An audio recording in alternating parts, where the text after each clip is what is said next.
The topics and opinions expressed on the following show are solely those of the hosts and their guests and not those of W4WN Radio, its employees, or affiliates. We make no recommendations or endorsements for radio show programs, services, or products mentioned on air or on our web. No liability, explicit or implied, shall be extended to W4WN Radio, its employees, or affiliates. Any questions or comments should be directed to those show hosts. Thank you for choosing W4WN Radio.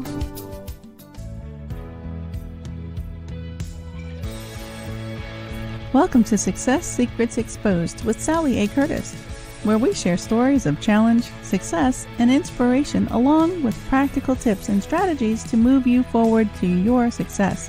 And now, here's your host, Sally A. Curtis.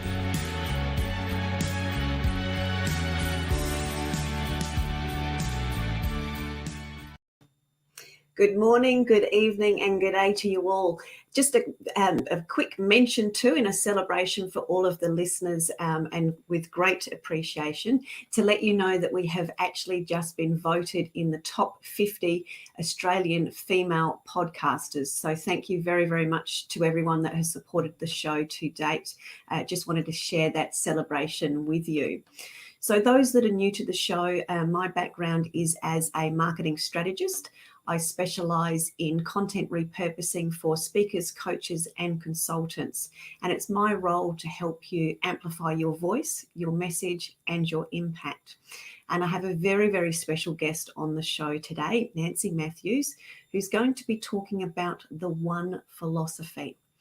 She's actually a leadership, sales, and marketing expert, also an international speaker, a best-selling author, and she's fondly known as the visionary with guts.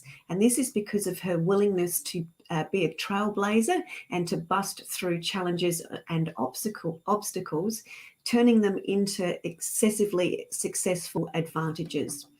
She brings more than 30 years of experience in showing you how you can love what you do and the money will follow. She has an exceptional genuine care, which you'll actually get to experience on the show today. And her mission statement, which I really love, is every day she appreciates, educates, and elevates. And as a result, she's actually created not one, but $2 million businesses and makes an absolute positive impact on thousands of lives. She's shared the stage for those in Australia that know these names: John Maxwell, Jack Canfield, Zig Ziglar, one of my favorites, Les Brown, Seth Godin, and Sharon Letcher from Rich Dad, Poor Dad. So without any further ado, please help me welcome to the show, Nancy Matthews. Hello, hello. Thank you, Sally. And oh my goodness, congratulations on being the top female podcast in Australia. Top 50, you said? Yeah, in the top 50. Wow. So we're actually number 45, but it's but with very, very good company, but great celebration. That is huge. Congratulations. Thank you. So I'd love to share with the audience, because I know you've got such a great success story and been through trials and tribulations like most of us. Can you tell us a little bit about your backstory, the warts and all, and then how that came about to the One philosophy? I love it. The warts and all. Don't we all have warts? So, yeah, I would say my business background was combined with my personal background in an interesting way. So, I wanted to be a lawyer. That was my dream when I was a kid. Yeah. So I went to college and I moved down to Florida from New York. And I was like, well, before I go get a job in a law firm, before I go to law school, let me get a job in a law firm to see if I even like it, before I go and invest all this time and money. So I get a job at a law firm. It's in Fort Lauderdale in the early 80s. And if you know anything about Fort Lauderdale, Florida in the early 80s, it was party town. And I fell right into having a really, really good time and being a little bit careless. I would say that I lost sight of my goal at that time. And as a result of some carelessness, I got the best gift in life. And I got pregnant, decided to have my son on my own when I was single. And that kind of put going to law school on the shelf for a while. So I stayed in the legal field for many, many years, decided to go back to law school about 15 years later. And then my grandmother died, and then something happened. So it was interesting how I consistently got derailed from that ultimate goal, and all for good reason, because I know that I'm doing what I'm meant to be doing. I love my life. I love what I get to do every day. So that's kind of the backstory, pieces of it anyway. Yeah, absolutely. So I find it interesting with those, and I know we've talked and shared a little bit about those, as you get derailed and as you have those setbacks, it's almost those little nudges to go, hey, this is where you're meant to be. You're meant to be over here. This is this place that you serve from. So how did you really get to experience and understand that was in actual fact the right path? Because lots of people have those nudges and go sort of sit there with 2 feet in either side going, should I, shouldn't I? Well, you sit there with your 2 feet on either side going, shouldn't or shouldn't I? And sometimes you're like, why is this happening to me? How come, why are these obstacles coming in my way? And it was a long time before I could look at what was happening in the present that maybe wasn't so pleasant, to be able to look at what's happening right now with the same type of insight that we get from hindsight.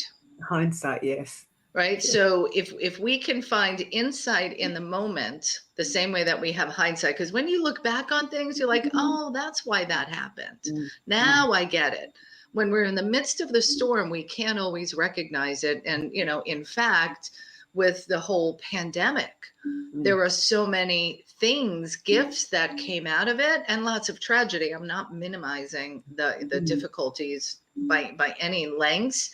But when you can look at every circumstance to find what is the next good step, what's the gift inside of, the not so good stuff that can come your way, that takes practice. It takes some emotional maturity.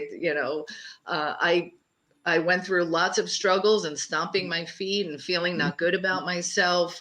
So it's been a process, and it still is. I think you've used a couple of really good phrases there. There's the practice and the ability to see things or see something every day. And I think that for me stems from having read and sort of gone through the parts of the process of the One Philosophy.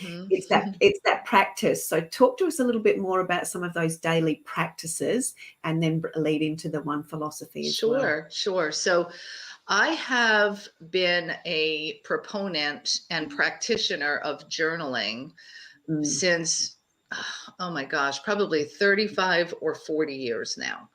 And I first used it as an outlet when my life was terrible. Like, it was miserable. Like, I was in a bad marriage. He was an alcoholic and lots of other things. I had young children. I was codependent, didn't know how to get out of this. And the therapist I was seeing at the time recommended journaling, or I read a book and it said, try journaling. So my journaling in the beginning was a release for all the not so good stuff that I was experiencing. And as I did that, and this is really a daily practice, which I've continued to this day, is starting your day off with an intention of it being a good day. Like, I want to bring my best. Like, we get the chance every morning that we wake up to have a fresh, clean slate. Yeah, we might be carrying some baggage from what's going on or what you have to deal with during the day, but find ways to say, I'm going to deal with this from the perspective of compassion. I'm going to deal with this from the perspective of love. I'm going to deal with this from strength. I'm going to deal with this from peace. I'm going to find a habit. Like, make it a point to at least start your day in that way. And of course, gratitude is a big practice, because that will shift you. If you can find something to be grateful for, it lifts you up out of what's not so good, even if just by a little bit. And I know that you practice these things too. I know. Yeah, I do. I've just actually brought in another one. I actually have a rant files journal where I rant everything to get Love it out, Yeah. and then I've got my normal journals that's just on the desk on the other side. But that rant journal where I just need to jot Get things it out. down.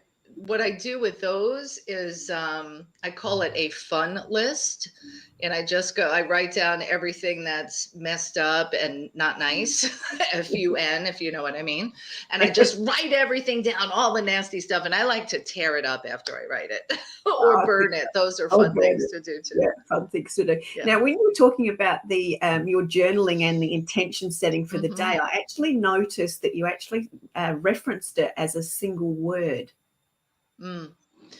That's part of one of the practices that I do is, who do I want to be today? Who do I choose to be? How do I want to show up? And I will often pick 1 to 3 words as, what's the essence of how I want to show up today.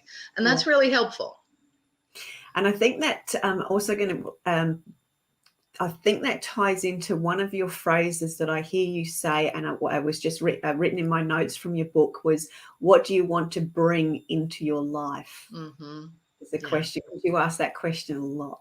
I do. Yeah. What do you want to bring? You get to choose. Do you want to bring, worries and fears and doubts, or do you want to bring hope and optimism and opportunities, possibilities? Right. And listen, I get it. When you're in the midst of a really bad storm, it's not so easy to see those things. So you got to start with little things.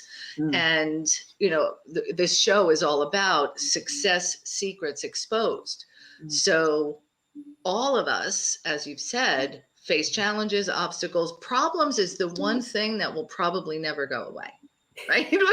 There's always going to be problems. Yeah.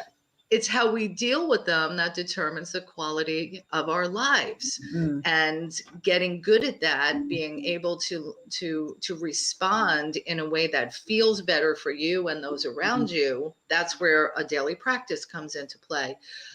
John Maxwell, you mentioned before, who is an amazing leadership expert. He's written probably 80 books on leadership by now.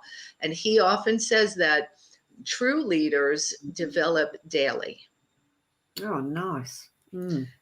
And the reason that leaders develop daily, they need to develop daily, is that when you think about it, leadership happens in the moment. So while leaders develop daily, but leadership happens in the moment. So how are you going to lead now in the midst of this storm? So very, very relevant. Yeah, that's very powerful. That's really hit me. Thank you. You're welcome. So, wow. That's beautiful. That's why I think another John Maxwell phrase is, every day you're either preparing or repairing. And if we prepare, if we get ourselves ready, if we get our mindset and our emotions conditioned to choose intentionally certain ways of being that you want to show up as, when we prepare in that way, there's a lot less repairing that needs to happen. And that, really dovetails with what the One philosophy is all about. Yeah. So tell us a little bit about the One philosophy for those that are yet to discover it. Yet to discover it. And I trust that you will. It's a great little book with the message that treat each and every person that you meet as the one. And here's let's go deeper into that. If you think about someone who you think is the one, the next best client, the person you're going to marry, somebody who's going to give you a hookup to get tickets to a show or whatever it is, oh, they're the one. When we think we're in the presence of somebody who's the one, do as beings pay more attention, we place more value on them, we listen more closely, like we care more about that person than someone who we don't know yet, a stranger at a networking event, at the supermarket, whatever it is, because we think that they can actually do something for us, we tend to place a higher value on them. And when I had that discovery about myself and my own behavior, I was like, well, that doesn't feel good. I know everybody matters and everybody has value. So I just started a little experiment of treating each and every person I meet with that same level of excitement and enthusiasm, and really valuing them, being curious just to find out who they were and why the universe conspired to bring us together in that moment. And through that experiment, so many beautiful miracles unfolded, one after another after another. And I was like, wow, this is really how we're meant to be with each other.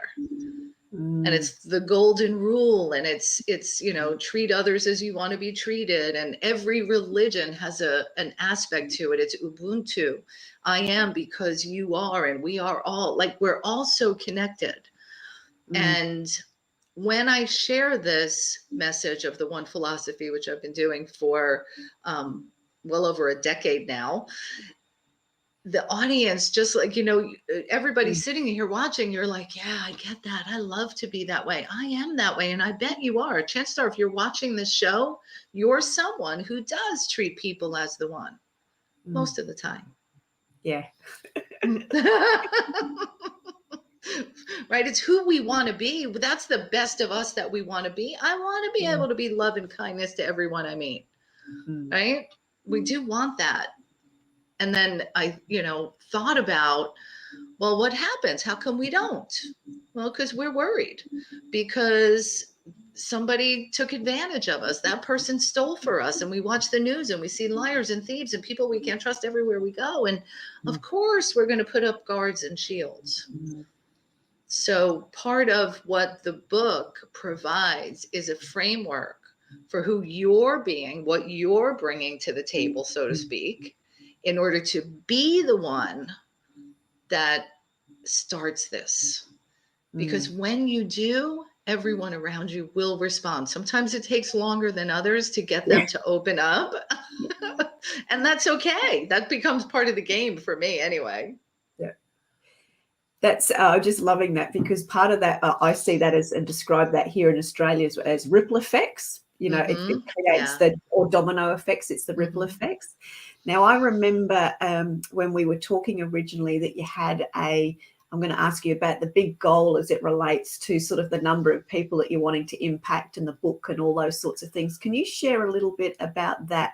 I know it's deeply personal, but share a little bit about that so we can help create the ripple effects for you.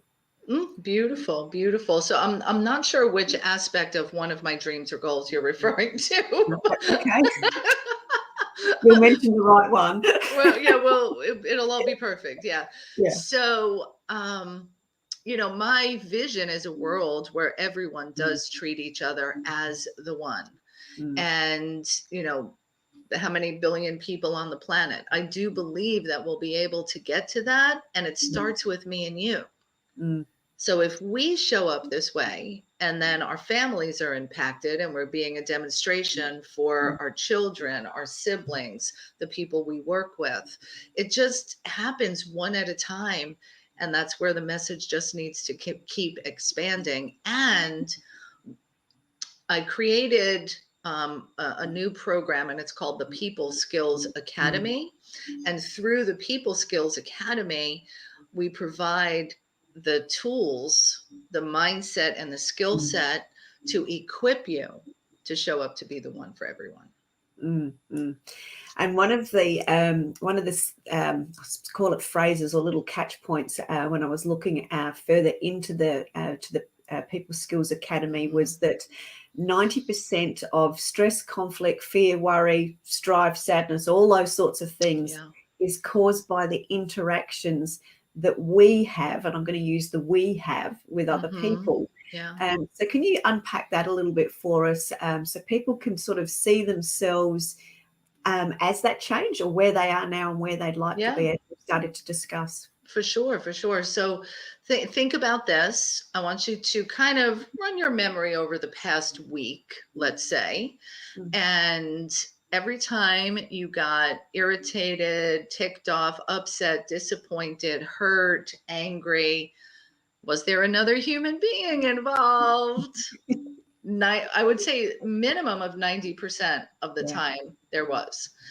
And when we can have better communication and interaction with each other, then we get to have a better life, and less of that will happen. So here, an example of this is I just moved into a new home.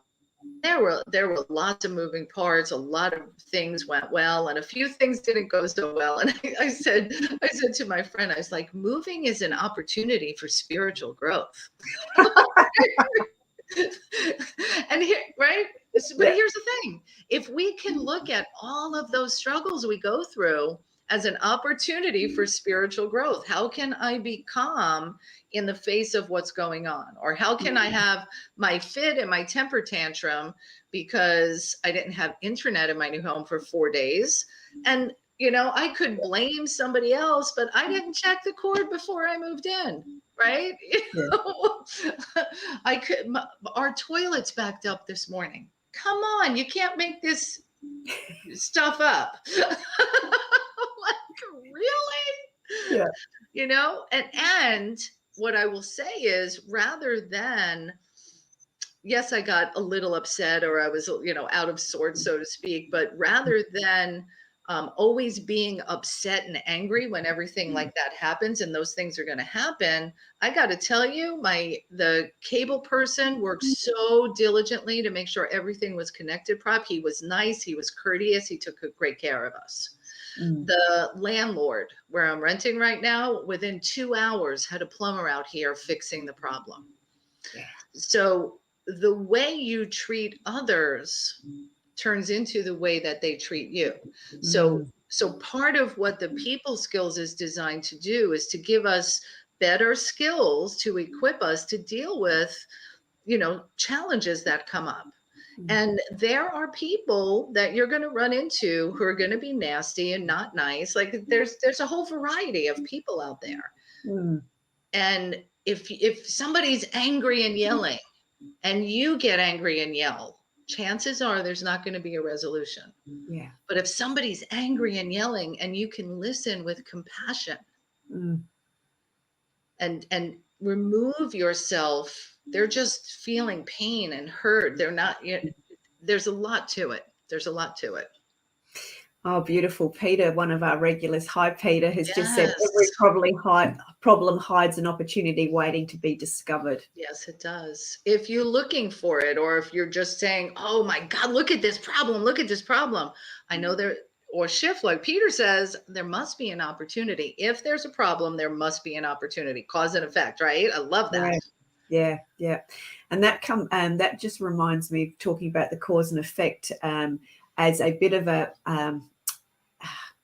not a recap, but a bit of a scenario as it relates to the one philosophy. You have a phrase which I'm just glancing at because I've just written it down. The role is, your role is to be the one. Your role is to be the cause, and the effect takes care of itself. Yes. Which is what you were just describing. Yeah. Well, and let's, if I can, let's talk about philosophy relates to business a little bit. Please. Because when you treat every person you meet as the one, and you're really listening to them, not planning what you're going to say, you know, rehearsing your script in your head, but you're really listening, you now have the opportunity, number one, to build a true connection. And we know that people will do business with people they know, like, and trust. And when you listen to people, they feel valued, they feel heard, they feel that you care about them. And that's what we all want. I want to know that you care about me before I give you a check, whatever the business is, right? And our sales, you know, that you know, we've purchased things and it felt like we just got sold and they didn't care about us or take care of, like, that's the old sales model that has so many people resistant to selling. But when you start as the business owner or consultant, coach or speaker, whatever that is, with a true care for the other person, and you listen, the beautiful thing is you create this place for the other person to feel safe enough to tell you what they really want. Yeah, that bubble. Right. And when you know what they really want, because if you created this bubble of safety, if you have a product or service that can have them get what they want, they will buy it from you. Mm. Mm. So we've got to start by being the cause, being the one who demonstrates love, care, and compassion and curiosity for other people. The effect will be, especially in a business type of a conversation, you display those, you emanate those feelings and emotions. The person will feel safe, will let their guard down. We're all walking around with our guard up, right? Because we have all those hurts and right. So the way you dissolve that is with caring. You dissolve that, then their authentic self, their true desires can show. And then if there's a match, you've got business. Yeah. Yeah, beautiful. Yeah. And part of that, I suppose, from your experience as it relates to having been in that leadership space for such a long time and in that sales space, and you would have really noticed the shift that's occurred now, going from that old sales model of what I refer to as force through flow. Can you share some? Yeah, thank you. Share some of the stories, because I've heard some of the success stories within your community, but can you perhaps reference some of the stories where you've seen people transform in that sort of sales scenario? Oh, yeah. So Christina, for example, who you probably met when you were doing the momentum with us. So Christina, beautiful, spirited, soulful woman who's a photographer, and she's been an event photographer for many, many years. And she also has a gift and a skill set around guiding people to find their soul's purpose. So she was pivoting into doing more of that rather than the photography, and didn't like picking up the phone or getting on Zoom and having sales conversations, right? The sales conversation, the phone is so heavy, I don't want to pick it up, right? So we, guided her in the process of showing up as the one, being interested and asking lots of questions to find out about this other person, not questions that are like, do you want to buy my thing? You need to find about what's happening for them and in their lives in order to make an impact. So she followed this process that we taught her at a 2-day training that we did, a sales and marketing boot camp. And within 4 days, she had brought in $3,000 of new money in a brand new business. Yeah, wow. Yeah, right. I had another client who, and this is a tip for everyone that I encourage and invite you to go do. Because most people hesitate making sales calls. You don't want to be sleazy. You don't want to be pushy. And I don't want you to be that either. I want you to be the one who cares. Yeah. I want you to pick up the phone and care about somebody, whether it's somebody you met at an event, a client you haven't talked to in a while, or perhaps even an old friend who you haven't connected with. Just pick up the phone and call and see how they're doing. One of my favorite personal stories around that was back in 2009.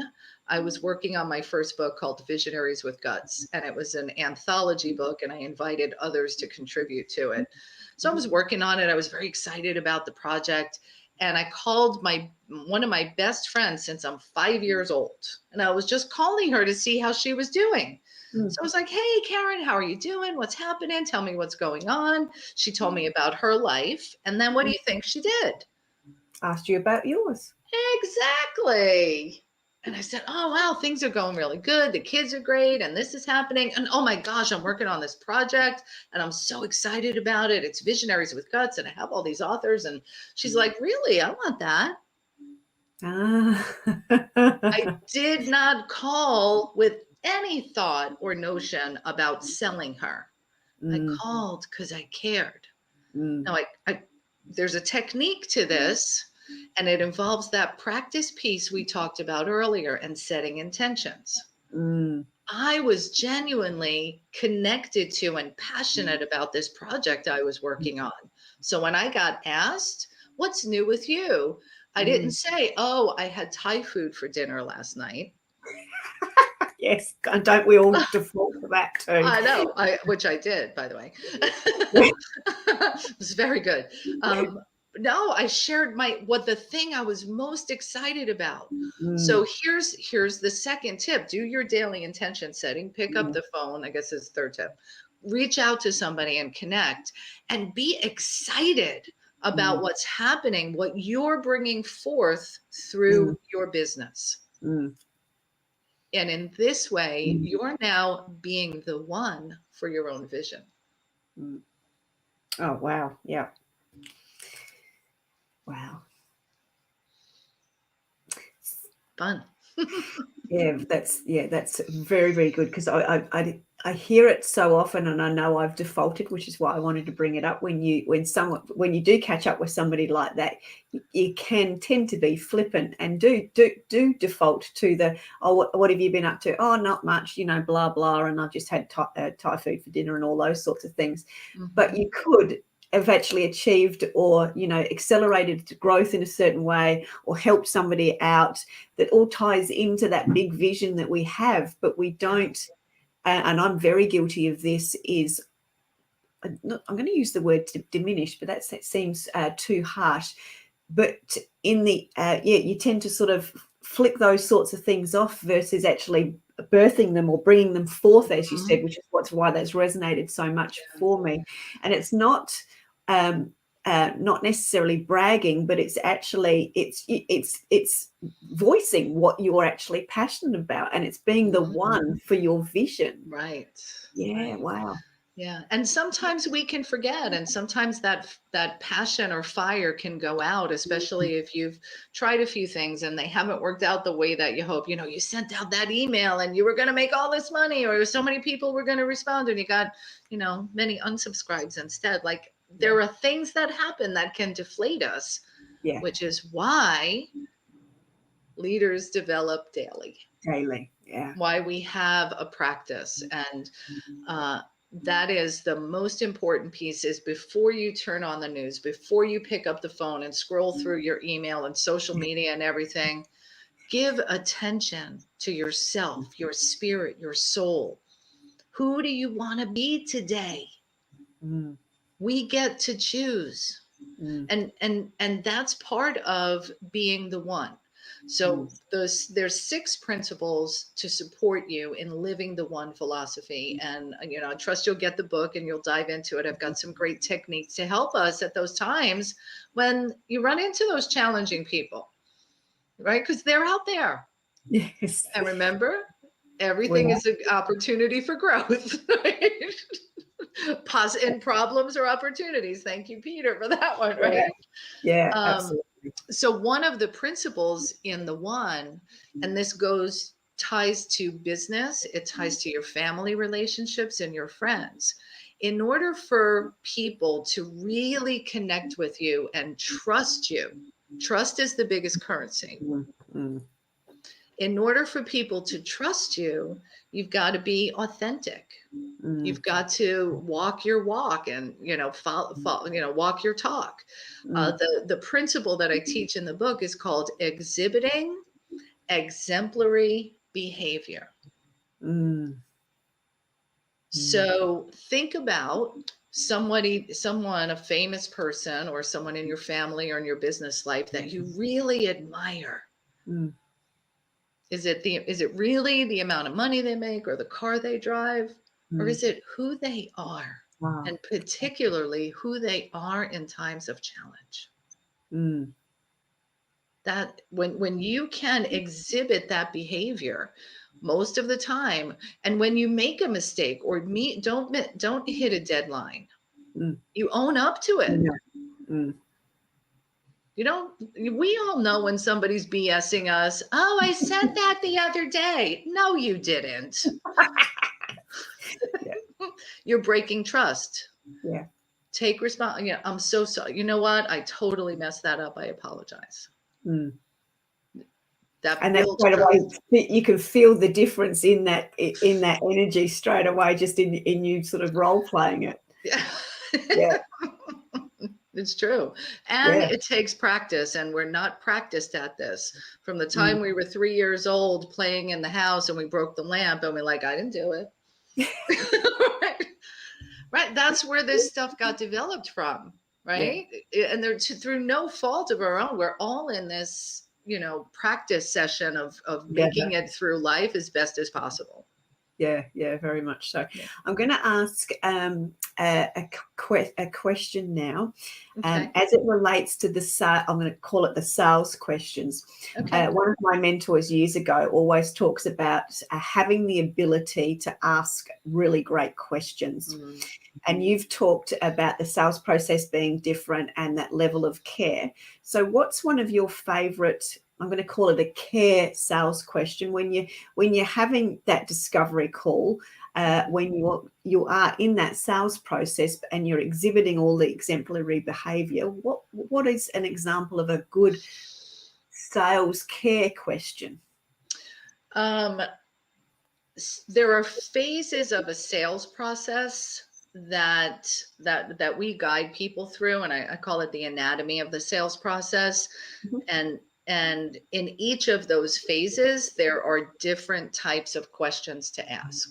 Mm-hmm. So in the first phase of the process, you're going to ask questions that are about their life and or their business in general. Mm-hmm. So for example, I might say, oh, Sally, it's so good to connect. And there's a distinction between a discovery call where the person knows that this is a consultative call, if you do a free complimentary session or something like that, as opposed to I'm just calling to reach out and reconnect with you. There's a little bit of a cadence difference in both of those. Yeah. But if it was a discovery call process, I start off with, what would you most like to get from our time together today? Or do you have a pressing question? Mm. If there are coaches, consultants listening to this right now, and you do discovery calls as a part of your process for bringing in new clients, start every single conversation with that sentence. Yeah. Is there something that you'd most like to get from our time together today? Or do you have a burning question? What that does, which I'm sure you can get, is it now when they tell me, it lets me respond to exactly what they want. Yeah. It also lets them know that I want to give them value. I want to make sure they get something good today. I want to be the one to make sure they get what they want today. So that's in the beginning of a discovery call process. Yeah, that's beautiful. And again, straight away you can feel the energy and the difference in that versus I don't know what are the boring batshit ones, but hi, how are you? How was your day? Yeah. What can I help you with? Which is nearly as bad as the retail person that says, hello, can I help you with something? And we all just default to saying, no, I'm just looking. Right. None of us want that to be, on the other side of the shoe. And here's the other thing for those coaches or consultants who are listening in. If you do these complimentary or low-cost discovery calls as part of your process, have them fill out a questionnaire or an intake form in advance. It serves two purposes. Purpose number one is it actually gets them thinking more focused about what it is that they want. So they come to the call knowing that we're doing business here. We're not chit-chatting. They know there's a purpose for it. The second thing it does, it saves you time. So tell me about your business. Do you have a website? Tell me what kind of challenges you're experiencing. What are some of the things you'd like to get out of it? You take 15 minutes in a discovery call doing that when you can get it on a form ahead of time and dive right in. So people complain, oh, I don't have enough time. I just saved you 15 minutes on every single appointment. Yeah, absolutely. That's brilliant. And I love the way that you phrase that, because it helps them and you be focused, but also prepared. You get to be prepared in the way you need to help serve them, and they get prepared in that they are there to have a proper, what I'm going to call a proper conversation. Yes. Yeah, beautiful. Yeah. So is there anything else, just as we start to close in the last, we've got still a few minutes, anything that you would like to express or invite people as it relates to the One Philosophy or the People Skills Academy? Yes. So get the book. It's really, really good. And it's a tiny little book. I have one right here. So here's the most recent edition that I just released, and it's thin. So people say, "Oh my gosh, it's such a little book." And yeah, I made a small book because most people could read it. And guess what else? The truth doesn't need a whole lot of words. Brilliant. So grab the book at theonephilosophy.com. And if you'd like some, support and be better equipped in your people skills as you meet all the many interesting people that are placed in your path, just go to thepeopleskillsacademy.com. And you can, there's a button there for you to sign up, and I give you some practice tools to get you going. Yeah, beautiful. And just as a bit of a recap, and I'll share the ones that I've jotted down in my busyness here, and please you're so awesome. And please fill any that I miss. So some of the daily practices for success, because I love sharing and modeling off other people's success systems, is the habit of journaling, both the good and the bad, but also journaling with some very, very specific intentions. So what are you bringing into your world in that day, in that moment? Can I give a quick tip on that? Yeah, please. When you notice that you're actually writing down things that don't feel good, you're complaining about, and just notice what you're doing is focusing on all the things you do not want. Look at that list and see if you can, how can I turn this around? Well, if that's what I don't want, nobody's showing up on my team and they're not doing, well, what do you want? Oh, I want people to show up on time. I want just become aware when you're writing down those things that don't feel good, and then see if you can switch it, and it'll shift your experience. Yeah, very much so, which ties back into the question that you ask so often is what do you want to bring into your life? So that's how you is right. Again, a great question to bridge and transform those energies and perspectives. So brilliant. Thank you. Be curious about other people so you can then demonstrate your care. I heard for me that it's about being curious first so you can then care. It may be care then curious. For me, it sort of sounds as though it's that way around for me. I love the intake form, and that's not a word that we actually use, I don't think, very much here in Australia. We call it a survey, and nobody likes doing surveys because they always take too long. So I think that intake form is a really nice phrasing. And true leaders develop daily, which is one of the quotes from John Maxwell. Yeah. And you do that because leadership happens in the moment. Yeah. Beautiful. Yeah. We do still have a couple of minutes, so we actually recapped quite quickly. Is there anything else that you would like to share with the audience?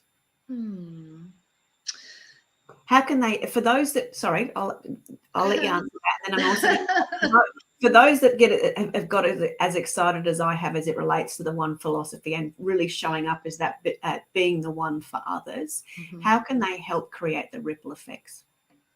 So get the principles, and when you go to theonephilosophy.com, you can actually get a free download of the 6 principles and start living them, start sharing them.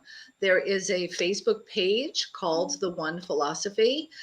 So we post in there, we share stories about the one. So every time you have an experience where you got to be the one for somebody or somebody got to be the one for you, opening a car door. My sister delivered stools. I needed stools for my new house in my kitchen. And my sister's like, I have these. Do you want them? I'm like, yeah. Like, it's everywhere. Yeah. Be the one for others. Kind words, doing things for people that you know they can't do. Just get out there and be the one. Give first. Be the cause and trust that the effect follows. And that's probably the biggest step that we've all got to learn is like, I can give. I'm gonna get back. It's okay. I can give. That's that abundance and practice. So go to the One Philosophy business page on Facebook, share your stories, invite other people, and let's all be the one to change the world. Yeah, beautiful. Thank you very, very much, Nancy. It's been an absolute pleasure to have you on board and sharing so much of your wisdom with us today. Can I ask you also, just as we've just got about 3 minutes left, to share a little bit also about the Women's Prosperity Network, because that was how I first met you. Yes. As a phenomenal group of women that are changing the world in their own special ways.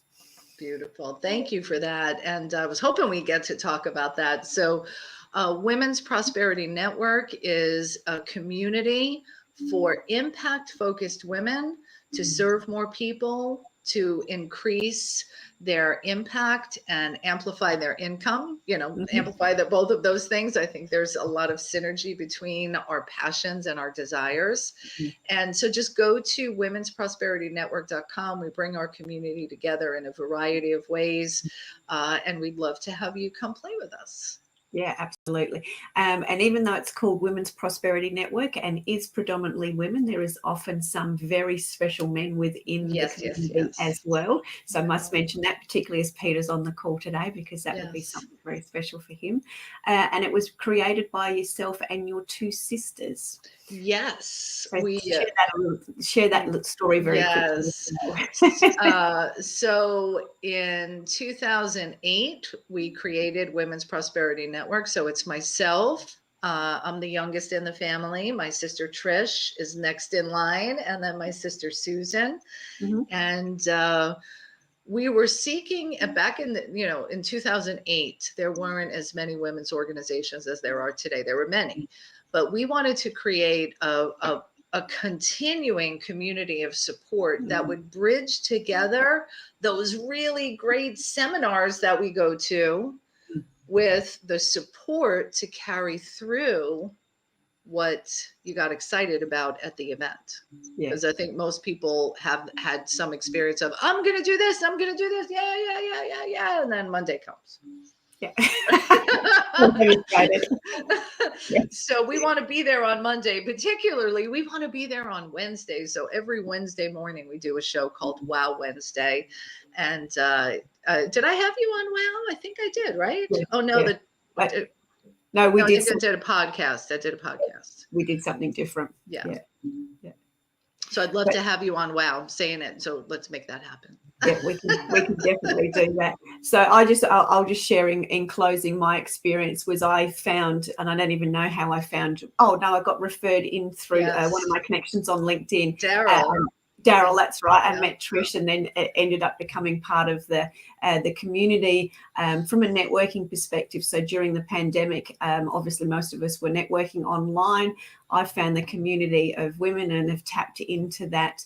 But the level of, I'm going to use the word care, the level of care and connection that occurs at those virtual networking in the way that you facilitate the virtual networking, which is now very, very much global, has been an extraordinary experience for me. So I just wanted to make sure we had the opportunity to share that. Awesome. So glad it serves you well. So thank you. It does. Yeah, thank you. Thank you very much. Thank you so much for joining us and sharing the One Philosophy, the People Academy, and of course, Women's Prosperity Network. It's been an absolute pleasure. For those that are part of the community here, please reach out to Nancy. We've had the information and the way that you can do that going across the ticker. And of course, that'll be up on all of our social media sites as well. Thank you very much, Roxy, who's just popped that up. Well done. And we will wish everybody to the opportunity to create their own ripple effects for themselves, their business and their community by demonstrating exemplary behavior as being the one. So thank you very, very much, Nancy. My pleasure. Look forward to sharing with you again very soon. Namaste. Namaste. Thank you very much. Thank you very much, everyone. And we will look forward to seeing you next week for another show of Success Secrets Exposed. Take care.